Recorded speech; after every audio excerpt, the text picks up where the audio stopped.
on the Maine Women's Hall of Fame 19th induction ceremony. Since 1990, 28 dedicated women who have made outstanding contributions to improving opportunities for all Maine women have been inducted in the Maine Women's Hall of Fame.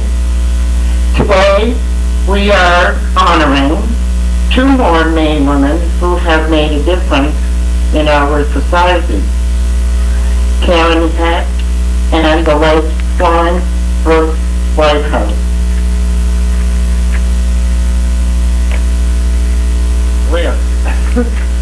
DPW Maine members were saddened in November of 2006 with the death of our past state president, Jean Hannon, who was serving as the Futurama Foundation president. I would like to share with you a quote from Jean Hannon's remarks at the 2005 Maine Women's Hall of Fame. The Women's Hall of Fame is unique in the state of Maine, and nearly so in states across the country, for there are very few halls of fame recognizing women in the United States. Maine is a state of strong people. After all, we weather the winter hazards, and especially this winter. Especially in Fort Kent, where I'm from. In Maine, people value innovation and independent thinking, and Maine people help each other. We want to think that in this ceremony and appreciation, Maine women who made a difference, who have achieved an important role in our society, we too are making a difference in history. It's why we're here today and why we are reminded of the motto, as Maine goes, so goes the nation. We thank all of you, family, friends, and DPW members, for joining us this afternoon to celebrate and show your support to the 2008 Women's Hall of Fame inductees. And now please welcome Dr. Allison Hughes Handley, President of the University of Maine at Augusta. Dr. Handley.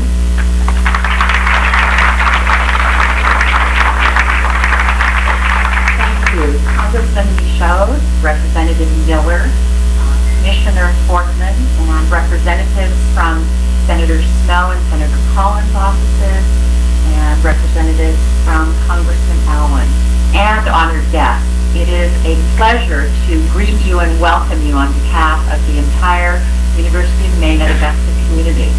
As the recently installed, as of March 1, President of UMA, I'm particularly pleased to have the opportunity to meet members of the Maine Federation of Business and Professional Women. As a former member of in Woodford County in Kentucky, I'm very familiar with the wonderful work of this important organization on behalf of women everywhere. We are honored to partner with you to recognize outstanding Maine women at this annual ceremony. How fitting that the Hall of Fame induction ceremony takes place during Women's History Month. In recognizing these women, you are acknowledging the unique and singular contributions of women to Maine's history and, most importantly, to Maine's future. We hope that you will always feel welcome at UMA. In addition to the excellent academic programs that we offer, UMA is thoughtful about its engagement as a local and statewide community member. Some of you are aware that the Maine Center for Women, Work, and Community is housed on this campus to provide statewide economic development and training opportunities to improve the lives of Maine women and families. Please let us know if there are other opportunities for UMA to support the fine work of DPW. I look forward to hearing more about our distinguished honorees. Congratulations to you and your families. Finally, I would like to offer congratulations to DPW for your leadership and commitment to the advancement of all Maine women.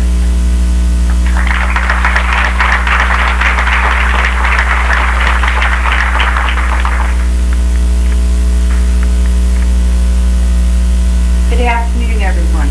My name is Linda Huff, and I am president of the Maine Futurama Foundation.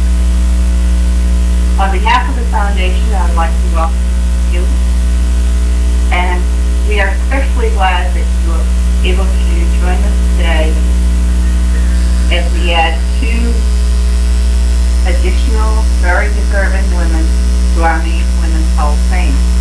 For the past 19 years, the Hall of Fame has embodied the spirit of honoring the past and inspiring the future. I would like to take a few moments to tell you a little bit about the Futurama Foundation and its activities. In 1987, the Futurama Foundation was established as a non-profit organization with a federal 501c3 status. Contributions to our ongoing endowment fund not only supports the Maine Women's Hall of Fame, but also provides support for an expanding scholarship program. In 2008, this year, we will be awarding 8 scholarships of $1,200 to Maine women with financial needs to help them continue their education. Through these and other activities, the Foundation enhances DPW's tradition of women helping women. I would like to close my remarks with a quote from one of our earliest inductees into the Maine Women's Hall of Fame and first national president of DPW, D.L. Laughlin. Although these words were spoken in a much earlier period, they are as true today as they were in her time. The position and opportunities that we have today are ours only because those noble and courageous women who were willing to pay the price to win them for us. It has not come without strife or struggle. For what we have received, we owe a debt which we must, in honor, pay by gaining greater opportunities for the women who come after us. Gail Laughlin, 1880-1948. I think this is one of the opportunities. We have many others to do that, and I hope all of you will join us in our future endeavors to recognize the wonderful accomplishments in these women.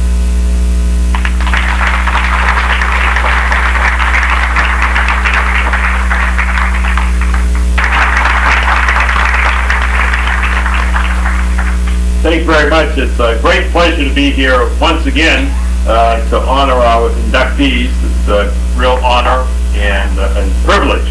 I want to congratulate everyone for those who've been participating in this for over 19 years. That's outstanding. Ceremonies like these are extremely important to recognize the outstanding work of the number of women that we have throughout here in the state of Maine. And going through the list today, I've known a lot of them. Actually, I've worked with a lot of them during my tenure in the Maine legislature. I want to congratulate this year's inductees, Karen Heck of Waterville, who's the co-founder of Hardy Girls, Healthy Women, and the late Florence Brooks of Whitehouse, a leader in Maine women's suffrage movement from 1913 to 1920. 4 years ago, I began my re-election campaign for the United States House of Representatives and established a new campaign office in Waterville, Maine. I had no idea that the office was located right next door to the Hardy Girls Healthy Women. I quickly learned about Karen Peck. Very quickly. I'm a fast learner. And her work as a voice for women and girls throughout the state of Maine. She has worked endlessly to make life better for all women and girls in whatever way that she can. The close proximity of our offices has been a great asset to me personally, but also for my staff as well. Recently, I was informed that the Hearty Girls Healthy Woman is doing a outreach program with girls in Piscataquis in Washington County, and that my staff was able to provide connections with Hearty Girls staff. So that's very important to have that close working relationship. Karen, please accept my sincere thank you for all the hard work and your commitment to making a difference in the lives for the next generation. You are a true advocate, you're tenacious at what you do, and I really appreciate sincerely all the hard work and a lot of people that you've touched their lives. You are making a big difference. So you do not have to run for public office to make that big difference. You are making a fantastic difference. So thank you and congratulations.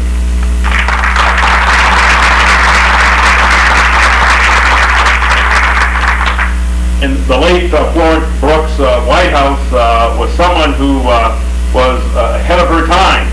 For a lot that she has done. She was a director of the Maine Women's Suffrage League and chaired the Suffrage Referendum League of Maine during the 1917 referendum campaign. I could not help but compare what her work has done, during that time frame in the centuries is similar to what a lot of work that's still being done today with Equality Maine. So she definitely was, before her time, she definitely was an outstanding lady. Florence, from what I've been read about her, was tireless working for the support of Maine women and their families, the right to vote, and set the stage for future women leaders. And I can tell you, getting sworn into Congress during this last session with the first female Speaker of the United States House of Representatives shows that the women have come a long way. And this election cycle, we also will have potentially, we do have one of the first female candidates for President of the United States.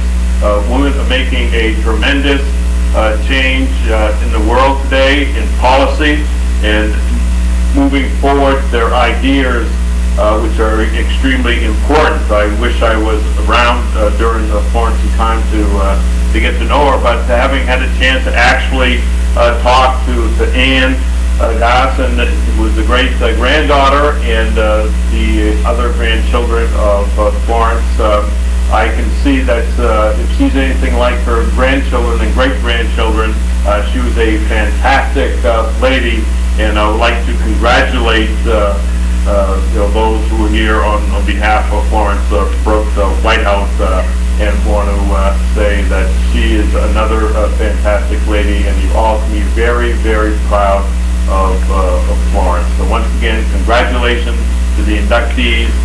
Very appreciative to be here today and look forward to hearing them speak. Once again, thank you very much.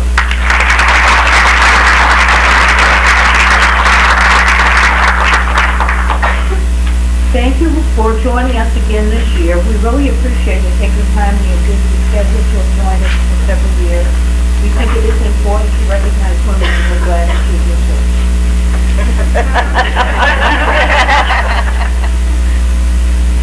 Now I would like to welcome Renee Goodwin, the Maine Staff Assistant for the Honorable Olympia Snow, United States Senate.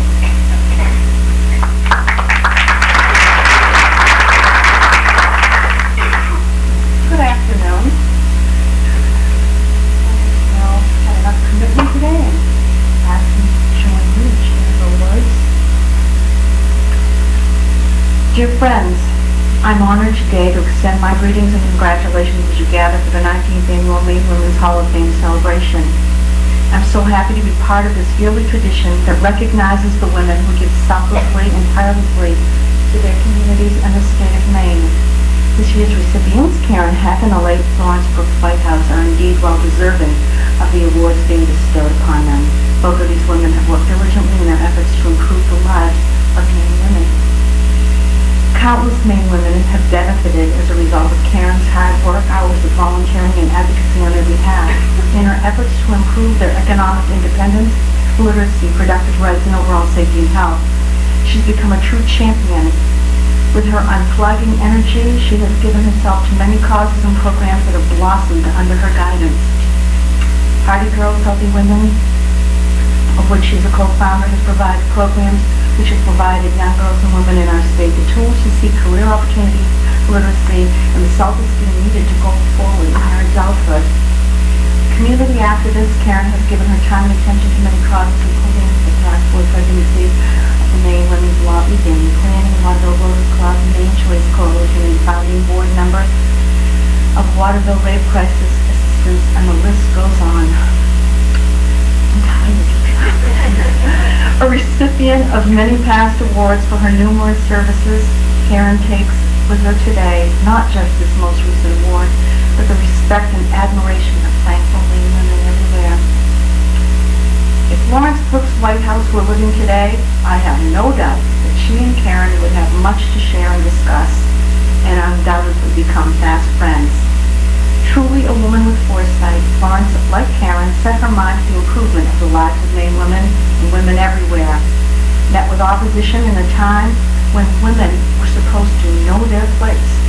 Florence bucked social norms and challenged the constraints that women of the day had to face. Her fight for suffrage, fair labor laws, the Equal Rights Amendment, and peace definitely paved the road ahead for the likes of Margaret Chase Smith and other women in the political arena. The wife of Robert Whitehouse, Florence also pursued her creativity as an artist, writer, singer, while bringing up a family of 3 sons. Juggling all of the duties of family and her artistic outlets, she joined the suffrage movement in 1913, continuing her efforts to enhance the status and rights of Maine women. Not content to stand in the shadow of men, Florence founded and chaired the Maine branch of the Congressional Union, later the National Women's Party, which sometimes used radical tactics to advance the suffrage amendment. Her work with the Red Cross during World War I, directing the Maine Women's Suffrage League, and promoting fair labor laws kept this fledgling feminist on the go and constantly active in her fight for equality. We as Mainers have much to be proud of and thankful for in these 2 women, Karen Heck and Florence Brooks Whitehouse. Women of vision, strength, and commitment. We thank you, and I thank you for allowing me to share my thoughts, and congratulations to Karen Heck and the family of Florence Brooks Whitehouse on this momentous occasion. Sincerely, Augusta. Thank you, Sharon.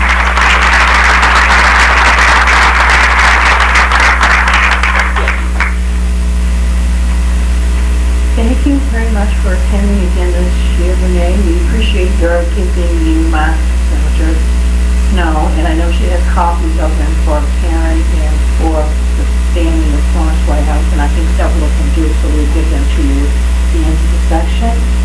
And now I would like to have us welcome Michelle Mishu, the Maine Staff Assistant for the Honorable Susan Collins, United States Senator.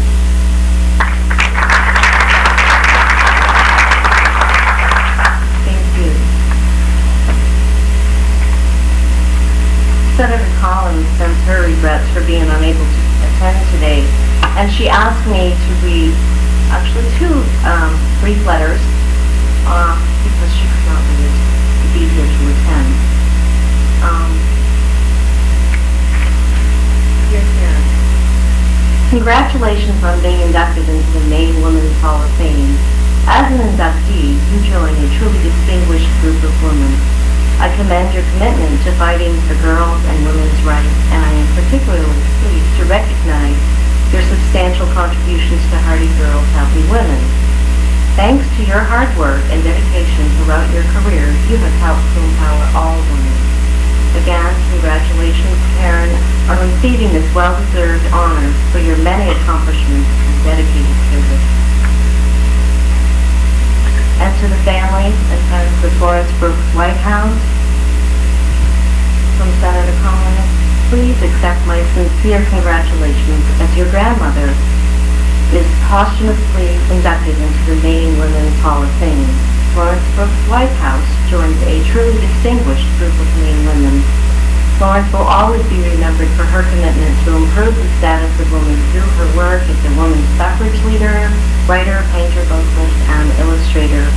Her efforts were instrumental in increasing awareness about the importance of equality for women, and she continues to be a role model today. Again, congratulations on this well-deserved honor for her many accomplishments and her dedicated service. Senator Susan Collins.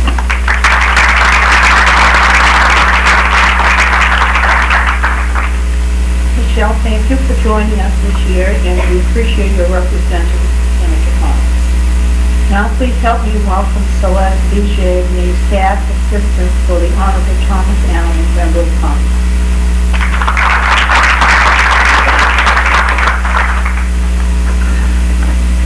Good afternoon. Congressman Allen cannot be here this afternoon, but we do ask him to read this letter.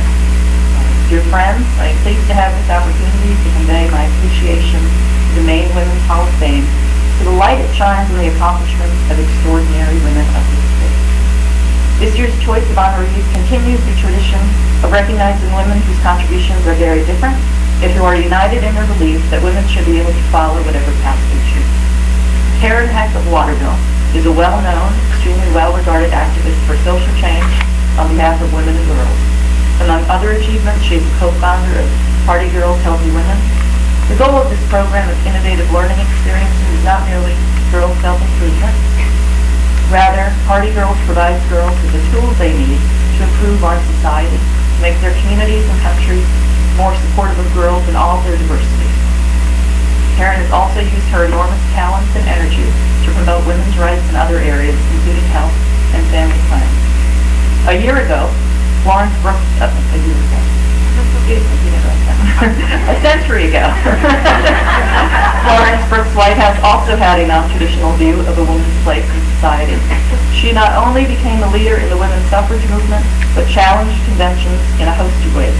She was a brave and wise woman whose example continues to inspire us. She understood long before most Americans that political power is key to changing social conditions. Congratulations to Karen Heck and to the memory of Florence Brooks Whitehouse. Sincerely, Tom Allen, Member of Congress.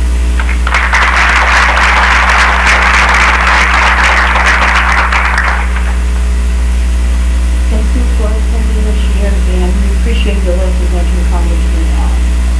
Now let's welcome Laura Portman, who herself was inducted into the Hall of Fame last year, and she is the Commissioner of the Maine Department of Labor, and she will be representing the Honorable John Baldacci, Governor of the State of Maine.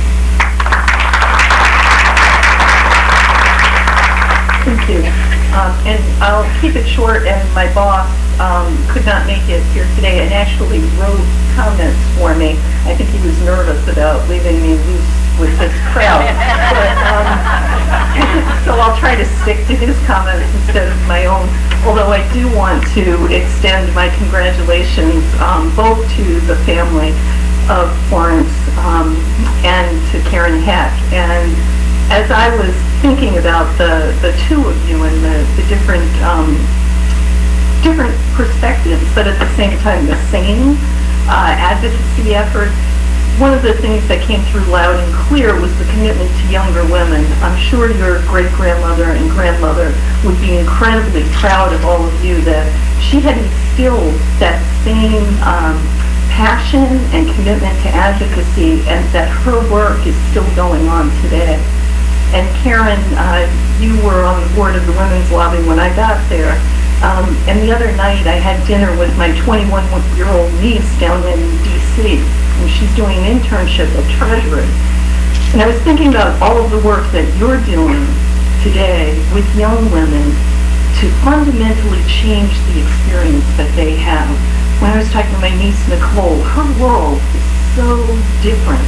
I mean, I'm sure your world is very different than your great-grandmother envisioned, but just in our lifetime, the difference and the different choices that young women have is truly amazing, and it's because of all of the work that's being done by people in this room and other larger rooms, that things are changing dramatically for women today.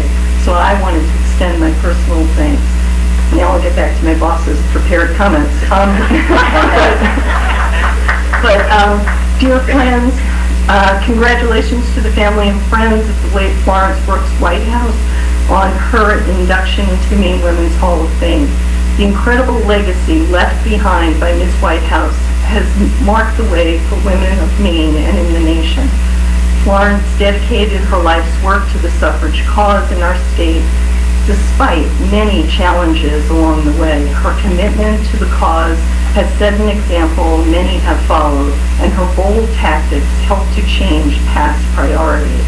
This ceremony signifies her enthusiasm and devotion to her life's work, and especially to her family. On behalf of the residents of the state of Maine, I would extend my deepest thanks to the late Florence, a remarkable individual, for her focus and her strength. And as her family members, we can be proud of the heritage that she has created. Sincerely, John E. Baldacci, Governor of the state of Maine. And Karen, dear Ms. Heck, I think he's saying that because he figures you're going to be up there lobbying him on something soon. Congratulations on your induction into the Maine Women's Hall of Fame. While previously scheduled commitments prevent me from participating, I wish to commend you for your tremendous contributions to the women of Maine. You have demonstrated profound dedication to the well-being of women and young girls in our great state. This ceremony signifies the diligent efforts put forth by you to advance and promote the issues that women face today. On behalf of the residents of the state of Maine, I would like to thank you, Karen, a remarkable individual, for your focus and determination in creating so many opportunities for Maine women. This opportunity to recognize important leaders in our community like yourself will benefit our children now and for years to come. Again, thank you, Karen, for your hard work in advocating for our children, friends, and neighbors here in Maine. Sincerely, John E. Baldacci, Governor.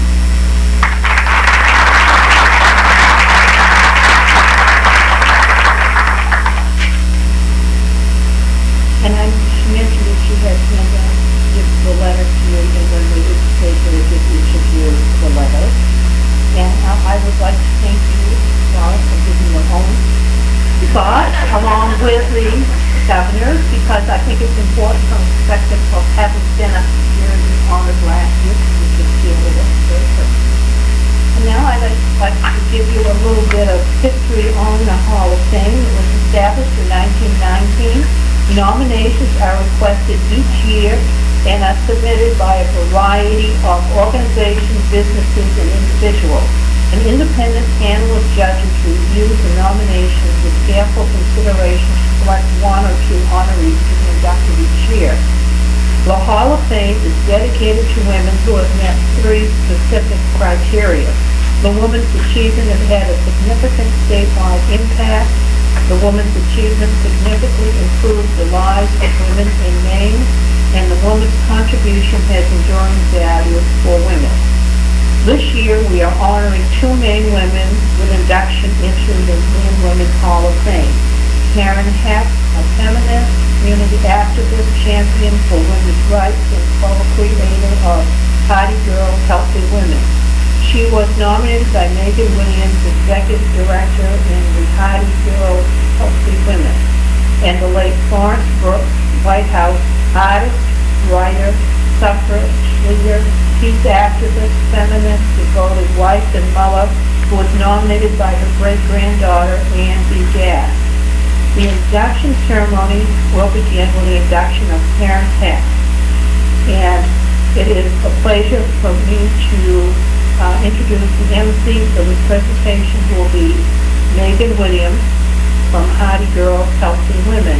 And now I would ask that we sort of kind of switch places to have the ones that are going to be doing the presentation for Karen come up to the stage, and the ones on the stage, please join the audience. Thank you.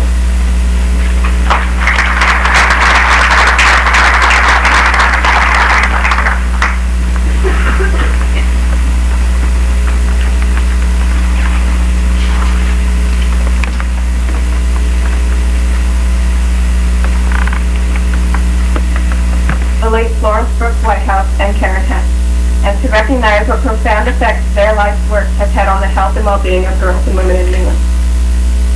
You probably all know that Karen sets the bar high. Since 1979, she has dedicated her professional career to bettering the lives of women and girls throughout the state of Maine. Through her tireless efforts and far-sighted vision, she has advanced a broad spectrum of women's issues, including reproductive rights, economic security, literacy, safety, and health. Karen has an endless supply of energy when it comes to working with and on behalf of girls and women. Throughout her more than 25 years of working in Maine, Karen has brought wisdom, creativity, and strength to the table for women and girls. As Karen's sister Janet and I were putting together this nomination, we both noticed not just the breadth, but the depth of Karen's influence. In all of her professional and volunteer work, Karen has made life in the state of Maine the way it should be for women and girls. She has been a mentor, a friend, and an ally to hundreds of women, both young and old, and helping in ways both large and small. The context in which I know Karen, and in which I've seen firsthand her accomplishments, has been through Hardy Girls. Often when presented with a tough decision, I wonder, and I know there are a lot of other people who wonder the same thing, what would Karen do? And so for all of you who don't have to wonder the same thing going forward, I wanted to share with you just a few of the things that Karen has taught me. Number 1, make room at the table for girls and women. Karen has a legacy of bringing girls and women's voices to the forefront of discussions about policy and programming decisions that affect them. She has always encouraged and inspired girls and women to be leaders, and that tradition carries on and shines through in the work she's done with a number of organizations, including both the Maine Women's Lobby and Hardy Girls Healthy Women.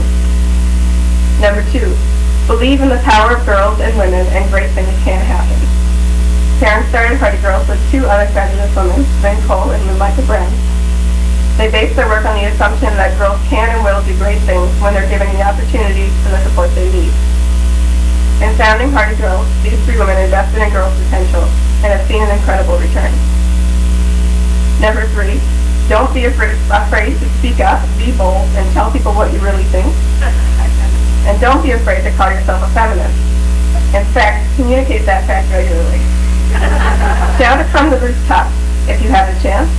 Feminism is an essential piece of my identity, and we should not be afraid to let people know who we are and what we believe. Number 4, get quoted in the local paper often. Karen has written countless letters to the editor, and recently was even the subject of an editorial.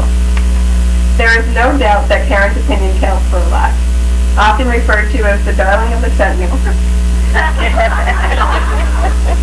Karen's thoughts on everything from pedestrian rights in downtown Waterville to the new entertaining yet misdirected film on teen pregnancy have earned her widespread fame and respect.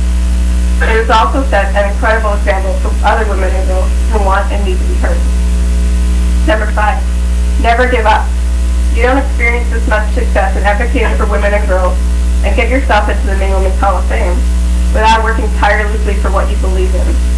And you don't experience the success that Karen has experienced in friendship, work, and community without coming up against a lot of negative forces. If you just push hard enough and for long enough, you can and will get things done. And finally, number 6, when you've had enough of this Maine winter, go someplace warm and pack light. So on behalf of the girls and young women who have and will learn from, look up to, and hope to someday be just like her, I offer my sincerest thanks to Karen for all the work she has done and will continue to do to make this world a better place to be a girl and a woman. And now I'd like to introduce you to 3 women who will tell you in much more eloquent terms than I can while we're here today to honor Karen Heck. First, her sister, Janet Heck Royal.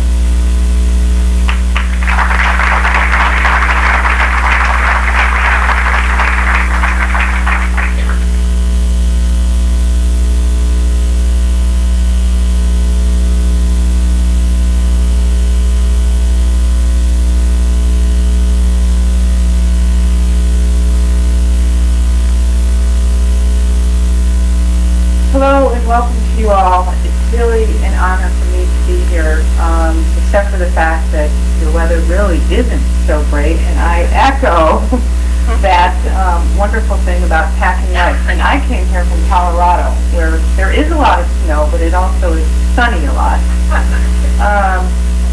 It is an honor for me to be here today to pay homage to the talent, dedication, and wisdom of someone you all know as Karen Heck, but I've known for 53 years as my big sister. There's no doubt that she's been a difficult act for me to follow. A woman who helped to pave the way for me and our younger sister, Diane, along with countless other girls and women, just as Florence from Whitehouse, today's other inspiring honorees, helped pave the way for Karen and other women to become vocal and voting proponents for women's rights. There are several other women who are speaking here today, and many other people who have already spoken, who have worked closely with Karen over the years and really know in far greater detail than I the scope and breadth of Karen's good work. However, they and you may not know the early seeds of Karen's growth as the outstanding feminist that she has become for the last several decades. I think the genesis of her focus came from our parents, who raised their 3 girls to believe we could do and be anything that we wanted, whether it was traditionally boys first or not. Of course, that may have been as much practical as idealistic, given that they had no sons to take out the garbage, mow the lawn, wash the cars.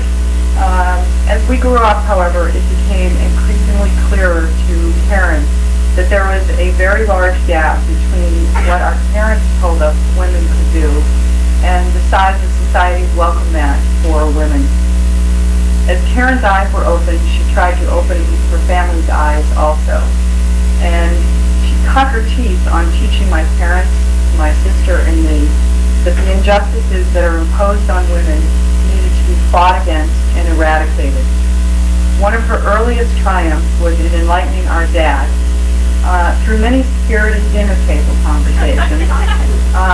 Most of you, all of you probably know Karen, and so you know what I mean when I say spirited dinner table conversations. Our dad went from being a conservative white male corporate type to being a liberal letter to the editor writing type. Sometime after Karen had finished educating him, he wrote a letter from his home in Florida to the editor of the Waterville newspaper. So Karen clearly has been carrying on that tradition. I don't know that they called him the darling of the Waterville Sentinel, but in that letter he quoted Webster's dictionary in defining a feminist as someone who advocates social and political equality of women to that accorded men. I know that he is smiling with pride in the knowledge that Karen truly is the personification of a feminist. When our dad died, Karen, Diane, and I memorialized certain lessons he had tried to teach us. I'm glad to see that he's following in his footsteps and passing on lessons to other people. I can attest to Karen having mastered at least 2 of those that are relevant here today. The first is right from wrong. She always is. She never is. And once you have learned that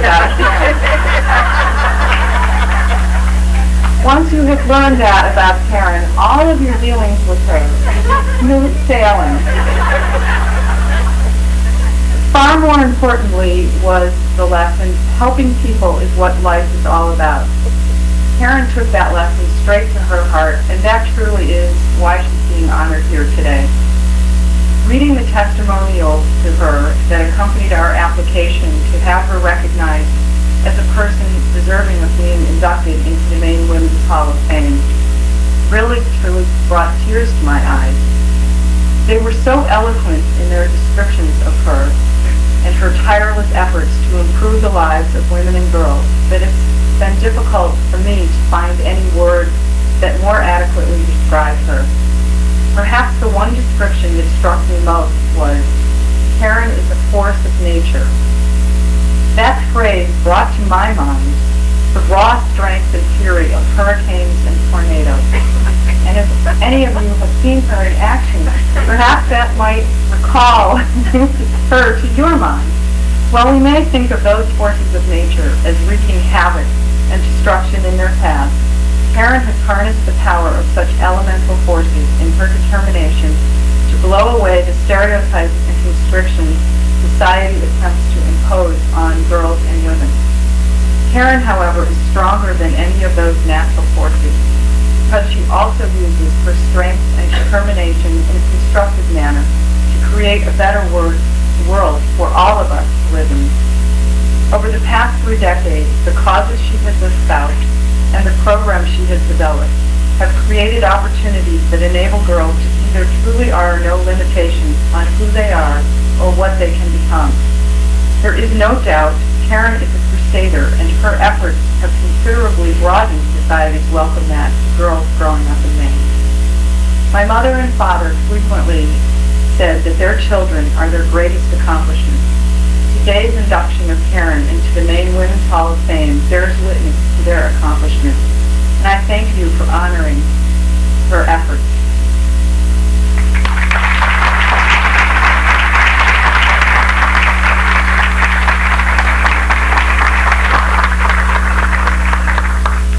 Thank you, Janet. So we've heard about Karen's beginnings. Now we're going to hear from Joanne Giacangelo, who's worked with Karen for a very long time. Good afternoon, everyone. Karen has asked me on at least 3 occasions to not speak very long. Actually, she said something like, just keep it short. And I always do what Karen tells me. But I do want these to be long enough to just have the tradition of the Maine Women's Hall of Fame and the UMA for giving it a permanent and very visible home for all Mainers to enjoy and appreciate.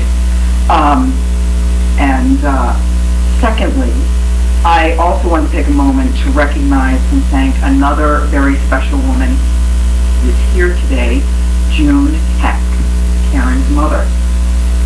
June, hello, give a wave. I want to give this opportunity for everyone who loves Karen and who's here to honor her to thank you for bringing 3 most extraordinary women into the world and for sharing your spectacular and oldest daughter, Karen, with the great state of Maine. So thank you.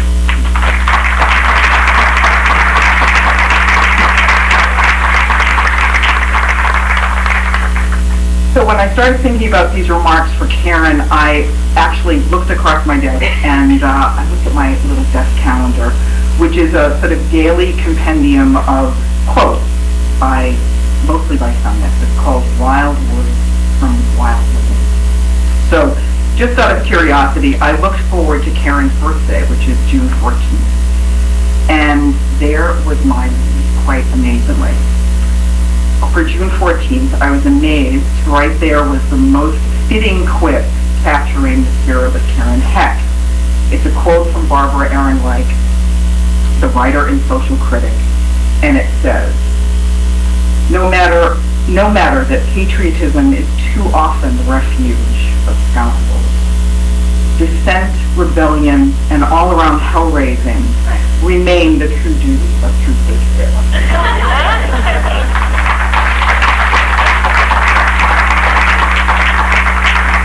And today, when there are so many scoundrels donning the mantle of patriotism, I am so delighted and grateful that we have the true article right in our midst. Because patriotism is indeed Karen's legacy, patriotism steeped in the great feminist spirit.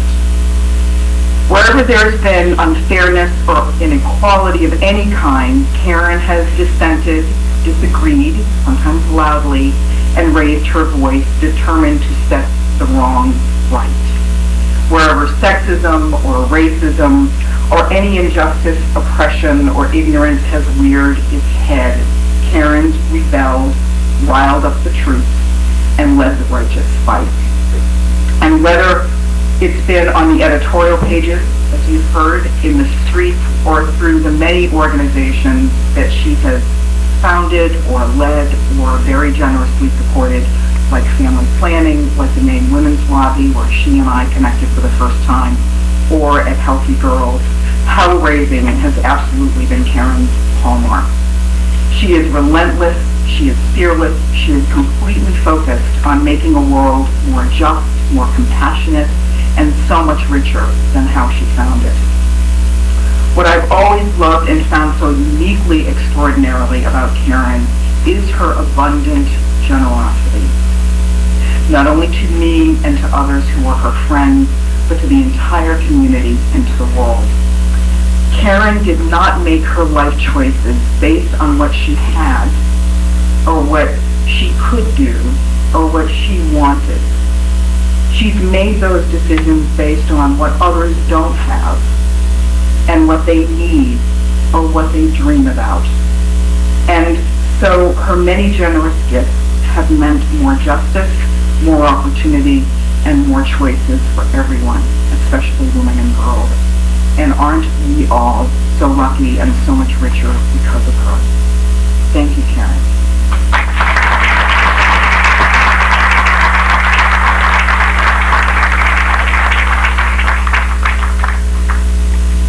Thank you, Joanne. And finally, we'll hear from Lynn Cole, another one of our fabulous co-creators at 20 Girls Help Women.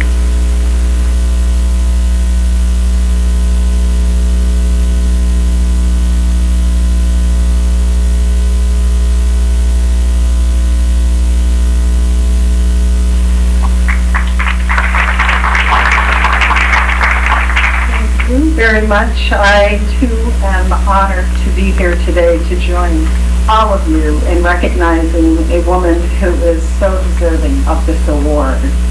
Karen's accomplishments are many and have been well documented by the press leading up to this event and by the speakers here today. I've had the privilege of knowing Karen and working with Karen for more than 20 years. When she learned I'd be speaking today, I had a similar experience. She called me to say thank you. June, I'm sure she makes some other proud. And I asked her, how could I ever adequately convey in a 5-minute presentation all that there is to be said? She was aghast. She said, oh, don't talk that long. Fortunately, her discomfort with recognition is no match for her desire to make the world a better place for girls and women, and ultimately men. I first met Karen.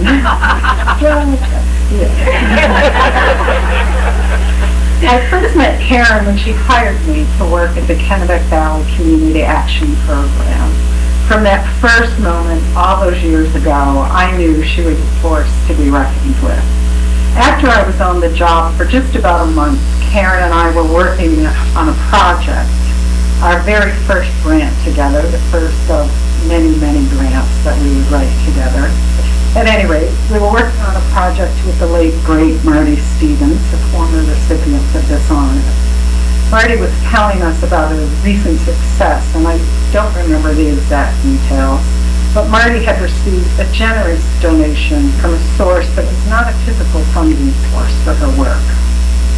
Sure, Karen was impressed, and rightfully so, but I was stunned when Karen asked her, how do you do it? How do you get people so engaged, and how do you accomplish so much? So, of course, my immediate thought was, are you kidding me? After all, who engages more people and accomplishes more than Karen Heck? Marty went on to say, you wear them down with sheer enthusiasm. I thought, if this woman gets any more enthusiastic, surely there's going to be some sort of combustion. But clearly, Karen took that advice to heart, for no one is more enthusiastic or more passionate. It was evident even then, Karen had the desire to move beyond services provided at KDCAP, that she had a deep commitment to justice and equity, and she already knew that girls and women's lives would not improve until there was a major change in the social and political landscape. With that knowledge, she has worked relentlessly at all levels, whether it's through financial support for women in Afghanistan, talking with representatives in Washington about the freedom of choice, creating a statewide organization to serve girls in a positive, proactive way, working to improve downtown Waterville, or even words of encouragement for the teenager next door. Her commitment is a part of everything she does, and it's who she is. Beyond her own immediate efforts, Karen is always mindful of contacts and connections and of strengthening the good old girls network. She further champions the efforts to make change by helping others to be successful, always offering comments and names and thoughts and a word of support in requests. She's well known for her many accomplishments, and if you happen to walk with her down Main Street, Waterville, you better have a bit of extra time, because she knows pretty much everyone walking in downtown Waterville. They always stop, have a conversation, maybe a success story, something about a meeting, someone's ill, and perhaps, and this is when it gets fun, an outrageous remark was made that requires discussion of a strategic response. This popularity and her commitment to social change led me on more than one occasion to try to persuade Karen to run for political office. Obviously, I was unsuccessful in that effort, but perhaps she has accomplished more than she ever could have working within the political structure. I'm not sure that there's really any way to measure the work Karen has done, the lives that have been changed because of her work, but I know it's significant. So thank you, Karen, for your endless enthusiasm and passion. And as I close, I want you all to know, if you don't already, in addition to being a remarkable woman, champion, and all-around justice seeker, she's an amazing friend and so fun to be with. And if you have the good fortune to have Karen Kapp involved in one of your projects or to be part of your life, you're in great luck. So congratulations, dear friend, but surely you are the hardest girl of all.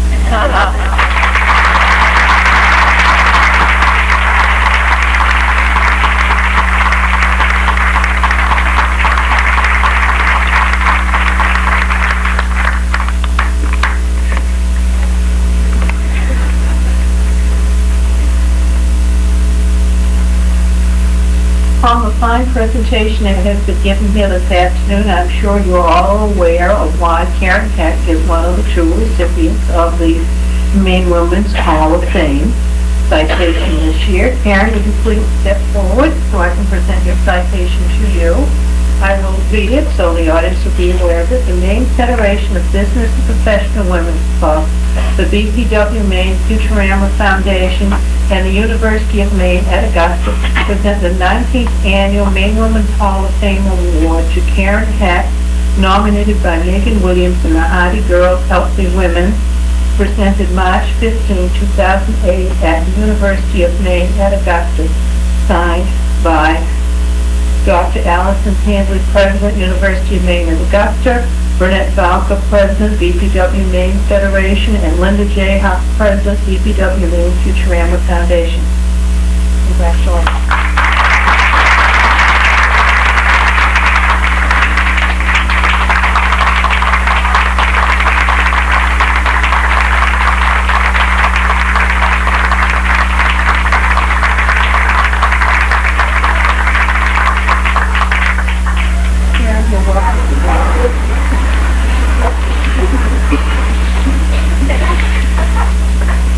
Well, don't worry, my sister's already said to me, you're going to be insufferable after this. You will be sure to keep my head within the size of the walls that I see. I'm not sure how I can ever say thank you to all the people who need to thank for this incredible opportunity. I've said to many people, it's like being alive at your own eulogy. I truly hope that you all get to have that experience, because it's one of the things that really does encourage people to do the kinds of things that you appreciate from them. So I hope that you all, and I know I will try continue to make sure that people know how much you appreciate her, because she's truly an honor to be your friend, your sister, your daughter, your sweetie, your aunt. I want to thank my 13-year-old nephew who's been sweet enough to come instead of going to a soccer tournament. Chose to come to this instead. And I truly treasure all of my friends and my family because it's what allows me to do what I do.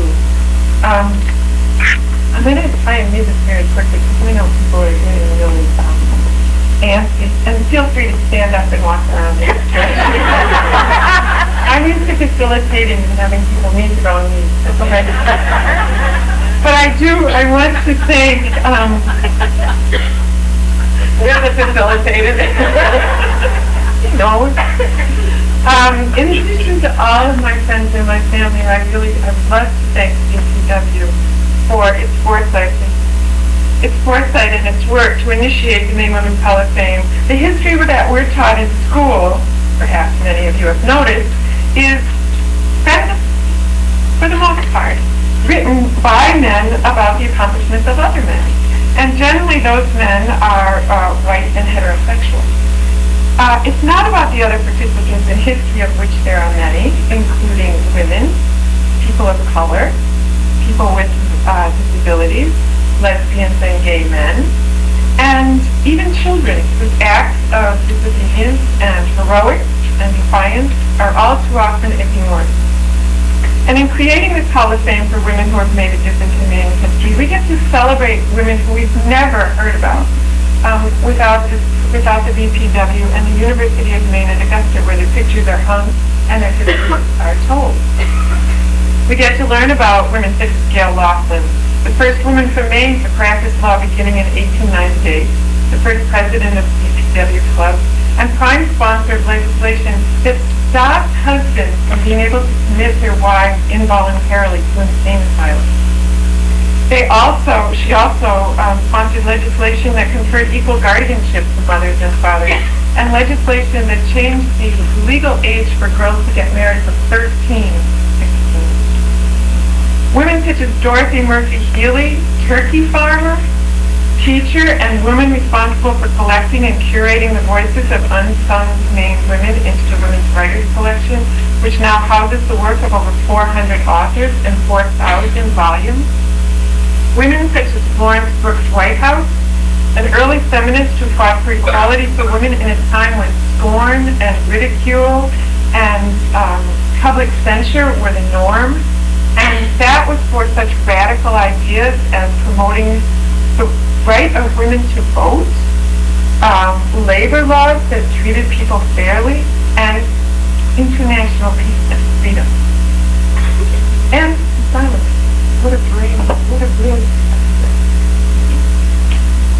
I'm grateful to the DPW for the opportunity it's given me to look back on the last 30 years and to connect it to the history that back history to the work I do today. It's given me a chance to honor the work of some of the many women who deserve to be in the Hall of Fame here, who many of you who've heard from today, and I hope we soon see them here. I wouldn't be standing here without their guidance, their leadership, their support, and the friendship of these sisters in the struggle to make Maine the way life should be for people who live here. Somebody said that I had already done it. Oh, I wish. I first became involved in the seemingly endless effort for reproductive freedom in 1981 when we were taking on opponents of family planning in the legislature who were complaining about a booklet that we were distributing in clinics that suggested a glass of red wine might ease menstrual cramps. Does anybody remember that? Amazing when you think of it in context. It rapidly went downhill from there. A few short years later, Ronald Reagan was inaugurated and the real battles began. Title X and the right to deal with an unplanned pregnancy were under full attack, and we were fighting anti-choice and anti-family bills in each legislative session, and we still are. It was during this time that the Maine Women's Lobby, Maine Now, the Family Planning Association, and other members of the Maine Choice Coalition took on the task of stopping a parental consent referendum before it made it to the ballot. Does anybody remember that? 3 days to transcribe the names of petition signers onto index cards and to alphabetize them to find 2,400 duplicates so that we could get this initiative kicked out. Surprising even ourselves, we made the 5 p.m. deadline with minutes spare. Maine's reproductive rights history didn't stop there, however. The Choice Coalition partners have gone on to defeat countless attempts to restrict our rights to our own bodies, thanks to the foresight of former women's lobbyist Joanne Augusta. We also enacted a law that would ensure the rights that we had in Maine, regardless of what happened at the federal level. In addition, we defeated a referendum that would have banned third trimester abortion. We passed a model adult involvement bill that actually gave teens someone to talk to more qualified than a judge when a teen was facing a teen pregnancy. And we secured funds for family planning year after year that resulted in one of the lowest pregnancy rates in the nation. When we couldn't, and it still seems we can't, convince legislators that poor women should have the same access to abortion services that more affluent women have, we created the Safe Abortion Loan Fund that has provided countless women in the state with access to services. In reflecting on what we've accomplished over the last 30 years and connecting it to the work I do today, I find it hard to believe that we are still far from finished. Nationally, we have a presidential nominee who has voted against funding teen pregnancy prevention programs, and in Maine, family planning funds that provide safety net services to rural women and girls are slated for a cut of nearly $700,000, which will close clinics and reduce services at a time when they are most needed. And I know that Maine can do better. In 1998, at the Maine Women's Lobby's 10th anniversary, then Dean Bastiatis, the first and Democrat lobbyist, challenged us to end domestic violence before this lobbyist's 20th anniversary. That's another goal we haven't met, but one on which I'm proud to say my current employer, the Bingham Program, set its sights. Thanks to 2 long-term lobby activists, Deb Dietrich and Lisa Miller, the Bingham Advisory Committee is now looking at how we can make a difference in one of the biggest public health threats to women in Maine. And our plan is nothing less than changing the cultural acceptance of violence against women and children and moving people from bystanders to actors in the process. The sad facts are that in this state, over half the murders each year are the result of domestic violence, and every 11 minutes, someone in the state calls the DV hotline. The cost of violence against Maine women and children is $1,000 for every man, woman, and child every year in this state. But we are still having to make the case that domestic violence and sexual assault are not women's issues. It's in this legislative session, once again, we're having to fight to keep funds allocated for direct services and prevention from being eliminated. We're fortunate that our Commissioner of Labor and former Women's Lobby lobbyist, Laura Fortman, understands that these issues are also economic issues, and we're even more fortunate that she's willing to use her position to help make that clear. But we all need to make clear to the governor and to those who represent us at the legislature that hitting, kicking, punching, sexually assaulting, and killing women and children is something we pay taxes to the government to prevent. I know that Maine can do better. The history of women's activism, in which I've been lucky to participate, must include our first-in-the-nation bills to provide protection for women sitting in the front of, at that time, video display terminals, to provide recourse to sexual harassment they were subjected to at work. Thanks to the foresight of the Maine Women's Lobby, the law protecting Maine women from sexual harassment went into effect the very week Anita Hill was testifying to the nation on the devastating effects of harassment on women who just wanted to do their job, and that harassment continues today. Other examples of history I've been privileged to witness and support include the fabulous women of Maine now. Mary Allen, Marilyn Kirby, Chris Ruffnoff, Christine Taraka, Joanne Daugherty, Beth Evans, and countless others organizing for women's equality in the early 70s, taking on peace and justice issues, reproductive rights, gay and lesbian rights, and all of those in a time when they're even less popular than they are today. Our history includes Chris Haskell's tireless efforts to maximize Medicaid dollars, which now bring in $2 federal for each dollar spent by the state, to ensure that the least fortunate among us are treated as equals and have access to the education, daycare, and health care they need to survive and prosper. It includes Dale McCormick leading the way for women in non-traditional occupations, being the first out lesbian to run for national office, and becoming the first female treasurer of the state. It includes Crestview Fleet's tireless work on behalf of women and children, which led her to corral 20 organizations to the Women's Legislative Coalition, Agenda Coalition, which coordinated 35,000 women's voices into one voice for quality child care, fair tax, economic security, civil and reproductive rights. It includes the development of the Maine Women's Fund, investing in the power of women and the dreams of girls. And it includes the passage at last of a civil rights bill guaranteeing protection regardless of sexual orientation. But there's also shameful history, the elimination of the Maine Commission for Women as a budget-saving measure, the rescinding of money allocated to sexual assault and domestic violence, and the current short-sighted budget-cutting measures, most of which will affect women and children, and not protect the weak, which is what many of us think government is for. And I know that Maine can do better. For the past 30 years, the Maine Women's Lobby has been there for women and children of the state.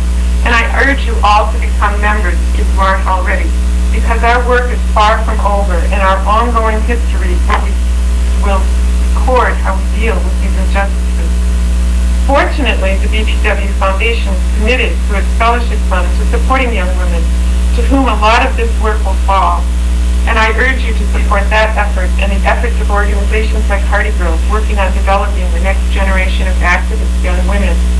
Admittedly, I'm encouraging you to do that for a selfish reason. The women of my generation are tired. One of the dreams a number of us had as our 30s became our 40s and then our 50s, and our feminist dream world didn't arrive as quickly as we had hoped, was that there would be a generation of young women wanting to replace us. I'm happy to say many young women are doing just that and hard at work leading the way. Megan Williams, Sarah Standiford, Laura Harper, Laura Lee Reagan, Nikki Blanchard, Sarah Stewart, Shayna Bellows, among countless others, are now writing the next chapters of our history, and it's our job to support them in creating a history of which we can be proud. One immediate way to do that is to walk out of this room and check out the MaineCanDoBetter.org and make a call to your elected officials. If you care about the proposed short-sighted budget cuts, and if you care that we get through these tough times without sacrificing our most vulnerable friends and neighbors, tell them that you know Maine can do better. I'm passionate about the work I do because I've seen the power of what women can do when we work together. I'm passionate about Hardy Girls because it has the ability to support girls in channeling their power to fulfill our collective dream of equality. We live in a state where women's wages are 76% of men, where roughly 14,000 Maine residents, the majority of them women and children, are the victims of rape or unwanted sexual activity during any 12-month period, where girls as young as 11 are having sex, yet the focus is on condemning those who are trying to keep them from getting pregnant, rather than on changing a culture that sexualizes and objectifies them. Girls as young as 11 who are having sex are most likely the victims of sexual abuse. But the message that women's bodies are good for selling everything from breakfast cereals to military hardware is inescapable. So it's no surprise, it should come as no surprise, that girls are having sex much earlier than is good for them. Girls need to be able to deconstruct the messages they are exposed to 3,000 times a day. A message that they need to be thin, white, sexy, heterosexual, and able-bodied. They need to understand that the purpose behind those messages is to sell them products to keep them competing with one another for whatever meager power they can derive from the male partner they're able to attract. There's little reason to believe that things are going to change if they don't have an alternative vision to girl power than the one that suggests their power comes from their ability to choose breast implants, collagen-filled lips, and the latest Victoria's Secret underwear. The alternative vision is what Hardy Girls provide. When my friends and muses, Lynn Cole and Lynn Brown, and I created Hardy Girls, we decided to to focus not on fixing girls, but on supporting them in developing real power.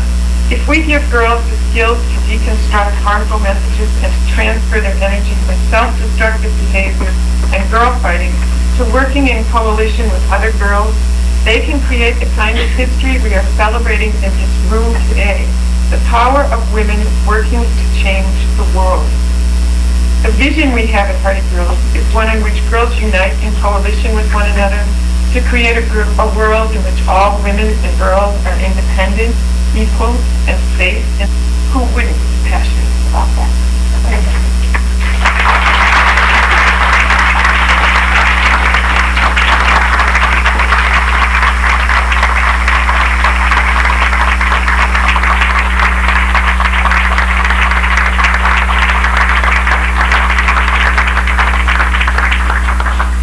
Thank you very much, Karen, and your group of presenters. We appreciate all the work you have done and are pleased to honor you today. It is a pleasure that I ask Ann B. Gass and the 3 grandchildren of Florence Brooks Whitehouse to come forward. Ann B. Gass will be doing a PowerPoint slide presentation on her great-grandmother. Please come forward.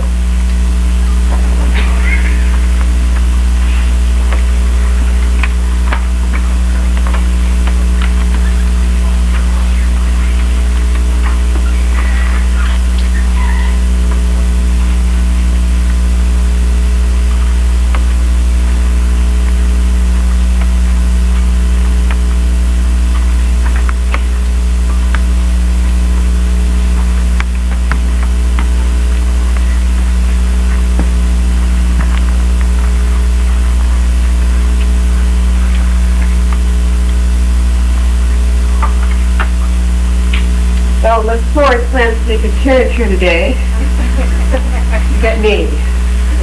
Oh, there it is.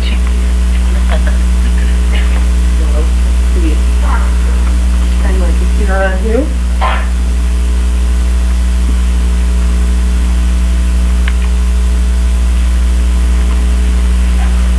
There we go. Let's never.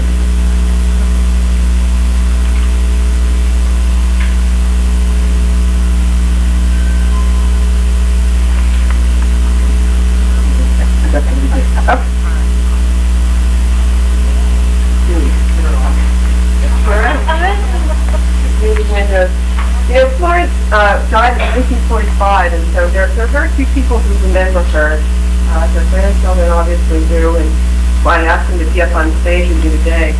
But I really thought it was important to have some slides that introduced her. Oh, and it's one check. No?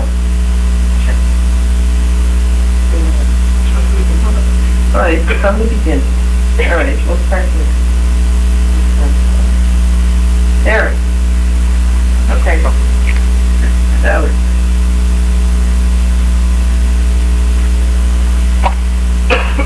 I have no quarrel with you, but I stand for the clear right to hold my life to my own.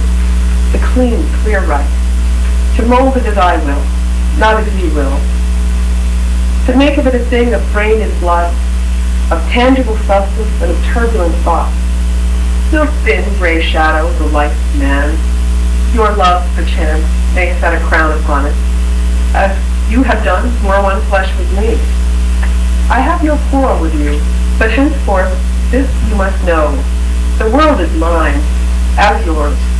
The pulsing strength and passions and heart of it, the work I set my hand to, women's work, because I set my hand to it. I'd like to start with that poem because it really captures the essence of Florence. She was a writer and an artist. She was a feminist and suffrage leader. She was a wife and mother. She was a deeply spiritual person, a peace activist. She was many things in her life, and she was not shy about sharing. At a time when women were expected to make do with life's crumbs, Florence demanded a seat at the table and a menu of her own. And she was really a force in whatever activity she chose to undertake. And I think She would very much have appreciated Karen Heck, who was also described as a fourth here earlier today. I think there's a pattern we're detecting there. Florence didn't allow her life to be prescribed by narrow expectations of what women's proper sphere was. And I believe that how she lived her life is as valuable a role model for women as the work that she did to promote their political life. Now, she only became active in suffrage around 1913 when she was in her early 40s. By that time, she'd already demonstrated a pattern of independent thought and action. And those were really important to her later success as a suffrage leader. So what I'm going to do is just touch on those and then talk some more about her suffrage activities and give you some stories of what she did. And she was born here in Augusta on October 29th in 1869. She was born into a prosperous and socially prominent family. And Augusta at that time was not only the state capital, but it was also kind of a publication hub for the state. There were lots of daily, weekly, and monthly journals published here. So perhaps that influenced her interest in writing, and in any case, it gave her some great contacts that she was able to utilize later on in her suffrage organizing. She displayed her independent spirit early on when she decided not to go to college, which really wasn't an option for her. There were many women her age going to college at that time. But instead spent several years studying in Boston. She loved music and art and languages, and so she studied under some masters in Boston. And then she spent a couple of years abroad. She traveled to all over Europe and to the art centers in Egypt and Syria. She went to Africa. And it's sort of unclear whether she traveled with a companion or on her own, but in any case, and after she'd been there for a couple of years, her future husband, who was Robert Treat Whitehouse, sailed for Egypt to bring her home. And there was a kind of a family myth that she was having her own romance over there, and that he was kind of upset about that and went and brought her back. Not true. It just exploded the myth. Okay. She came back on her own then. In any case, she did marry Robert. He was also from Augusta. He was a rising young attorney. And they settled in Portland. And they had a very loving and egalitarian relationship right from the beginning. They wrote plays together, and they directed and acted in them in Portland and all up and down the coast and on Squirrel Island where they had summer homes. They were supportive of each other's careers, and it was really Robert who encouraged Florence to convert one of the plays that she'd written to her first novel, which was The God of Things, a romance of the Sudan. And so it was published by Little Brown Company, marketed from coast to coast. This is some of the publicity materials in that book. And she produced a number of fine illustrations for that. As an example of her work as an artist. And she meanwhile, you should know, they started their family. She had 2 sons already, and then when she was pregnant with a third, she started her own second novel. She was on bed rest for much of that, and so she wasn't able to produce her own illustrations for that. They hired I.H. Callaghan, who was a well-known artist, to do those for her. But so the second novel was called The Ascending. That was very well received. Again, marketed from coast to coast. She kept a scrapbook where all these letters of congratulations poured in from all over, and great reviews for that. So here she is in 1904, and she's a rising sort of literary star, and she's got these 3 young sons, so that she's pretty occupied with that. And then in 1908, her youngest son contracted polio, and it was quite a crisis, as you can imagine. And I think I mentioned this because, for one thing, she kind of dropped out of sight for a little while. She really pulled in and focused on her family and on Brooks's needs. And that was very much a facet of her personality. I mean, she was not a person to stay in the home, but when there was a crisis and her family really needed her, that's where she knew she needed to be. And although you could argue perhaps that was an example of her sort of continued bondage to traditional roles of womanhood, I don't think that she would have seen it that way herself. I mean, she had chosen to be a mother, and she loved her sons, and so she needed to be there with them. And So, and that's another theme that came through loud and clear in her suffrage work. She was constantly getting tugged by Alice Paul and the National Women's Party to come work for suffrage in Washington and do more and more and more for suffrage. And there were times when she simply couldn't. She had to be there for her family. So it was a constant balancing act for her. So let's jump ahead to 1913 when Brooks is sort of out of the crisis stage with his polio, and her two sons, her older sons, are off to boarding school, I guess, so she's able to kind of pick her head up and look around again. And she started working in doing some sort of traditional charitable work. She was, baskets for the hungry and finding homes for wayward girls, that kind of thing. She was sort of figuring out where she was going to go next. And she happened to hear a speech given by an anti-suffragist called an auntie, and she was just it really hooked her, and she started reading more and more about suffrage, and this is a direct quote from her from a newspaper interview she gave several years later. She said, "I believe that the work I do for suffrage is 50 times more valuable to the community than 10 times the work on charities or any social work would be. In charities, we skim off the top of a stagnant pool, but we do not touch the drainage of the pool to clean up the conditions which cause the stagnation. When I began to study suffrage, I began to realize that there was something wrong in the civic structure of a society which made people hungry and children sick and girls go wrong. And I recognized for the first time the correlation between liquor and hungry families, and bad sanitation and sick children, and low wages and fallen girls. And I said to myself, there must be some remedy for these things that we have not reached. When I looked deeper, I read laws everywhere. Laws controlled hours of labor, higher wages, sanitation, prohibition, prostitution, fire menace, and I thought, if women want a hand in the control of the civic conditions, they must have the right to vote. And suddenly, the basket of food to the hungry family looked like a cheap narcotic to my stricken conscience. When women do vote, they won't be satisfied to skim the top of the pool of social corruption any longer, but they will pave it with clean cobblestone and put a drain through it, and connect the source with a bubbling spring. Women are the conservers of the race, and men are the consumers. So,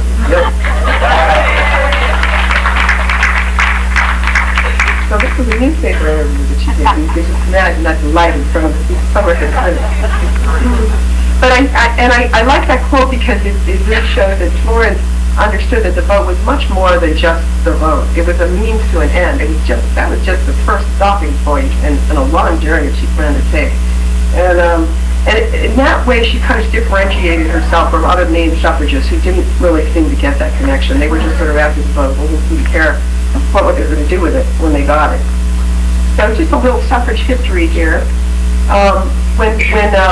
And this is Florence around the time she became active in the suffrage movement.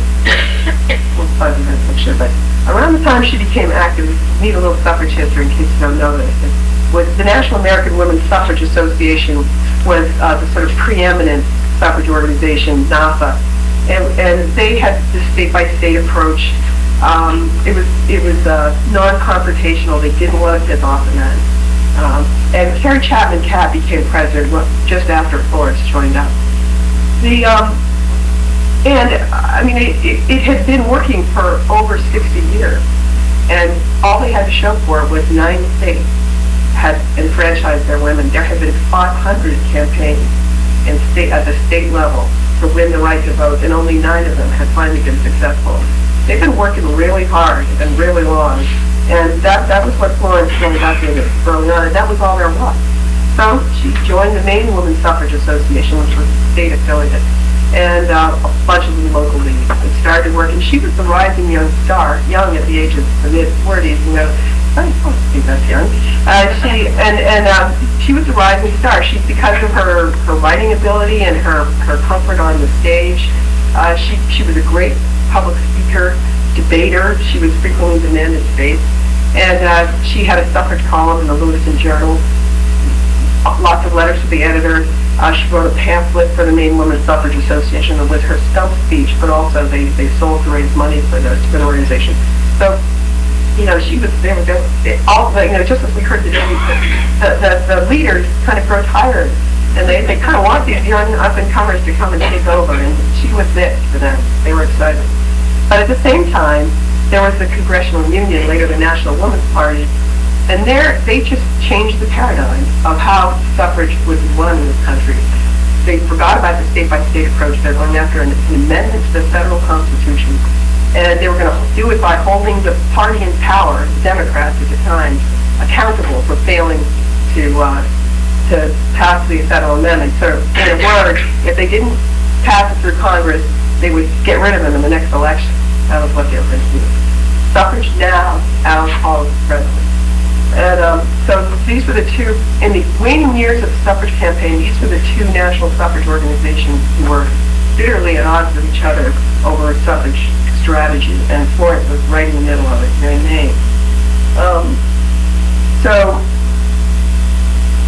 you know, by the time she had worked for a couple of years for the Maine Women's Suffrage Association, Florence could already tell, you know, she wasn't going to live to cast her first vote, because it was so slow, it was so incremental.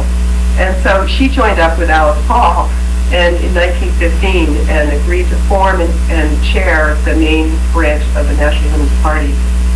It's much the horror of the MISA, the Maine Women's Suffrage Association. They were absolutely appalled by this, and they tried to talk her out of it. And she said, no, look, I'll work for state suffrage with MISA, and I'll work for federal suffrage with the National Women's Party. What was the easiest? And so they were kind of like, well, they tried to talk her out of it, but she said no, and so they agreed to let her try. So through 1915, 1916, there's this sort of uneasy truce that prevailed. And then a couple of things, because they couldn't afford to lose her. She was it, the state folks here. So in 1916, a couple things happened. And the first is that Florence, who was then chairing the legislative committee, did a survey of the legislature and discovered that for the first time ever, that they had the vote. They could get the state to pass suffrage. And so she said, terrific, for the first, you know, we'll be the first state, Maine could be the first state east of the Mississippi to enfranchise its women. And that was a really big deal. For the eastern suffragists, the eastern bloc, all those states were so conservative, and not one of them had yielded. If Maine could be the first, it was a huge psychological and political boost to the movement, and every suffragist wanted to be that state, to be the leaders in those states. So Florence was after this.